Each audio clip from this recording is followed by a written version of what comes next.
Ek het gereken om vanoggend oor die verskillende coins te praat. Nou, die Afrikaanse terminologie bestaan nog nie mooi daarvoor nie, is munte seker nou maar die woorde vir die verskillende tipe van munte of coins is hoofsaaklik Engels, so ek gaan nou maar daarby hou. Maar help my bietjie, kry vir my 'n paar woorde in Afrikaans. Nou, die grootste en die bekendste coin na buitekant is natuurlik Bitcoin. En die Bitcoin prys sien ek het die afgelope tyd weer 'n keer begin styg.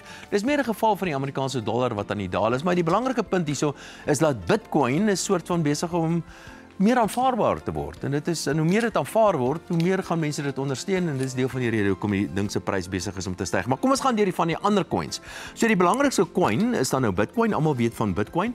Al die ander coins staan bekend as sogenaamde alternatiewe coins of altcoins. Dis die ander coins. Dan kry mense byvoorbeeld meme coins. Nou 'n meme coin is so iets soos 'n sê nou maar 'n kaartjie wat jy versamel met iemand se gesiggie op byvoorbeeld. Nou Donald Trump onlangs het nogal bekend geword vir sy meme coin wat uitgereik is. Die goed het gewoonlik nie veel waarde nie, net versamelingswaarde. En so gepraat van goed en nie baie waarde het nie, dan is daar ook coins wat bekend staan as shitcoins. En dis inderdaad die goed se naam. En dit is eintlik coins wat absoluut niks werd is nie. Elke tweede ou maak 'n shitcoin vir hom, dit beteken nie veel nie. En dan is daar sogenaamde stablecoins. En dis waaroor ek vandag vanoggend wil gesels. 'n Stablecoin is 'n coin wat uitgereik word deur 'n finansiële instelling. Byvoorbeeld, as jy vir my geld gee, jy gee vir my R100,000 of R10 of R100 of wat ook al, dan vat ek jou R100 en ek gaan belê dit by 'n bank in 'n rentedraende rekening en dan gee ek vir jou 'n sogenaamde stablecoin in ruil.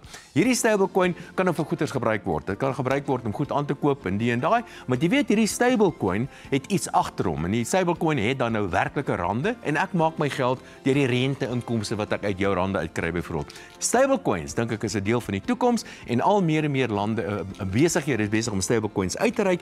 Die groot gevaar met stablecoins is daar werklikbaar iets agter hierdie stablecoin wat die ding ondersteun. En dit het onder andere gelei tot 'n paar besighede wat so af en toe bankrot gegaan het. Maar dit dink ek is nogal iets wat 'n ou moet dophou, die sogenaamde stablecoins.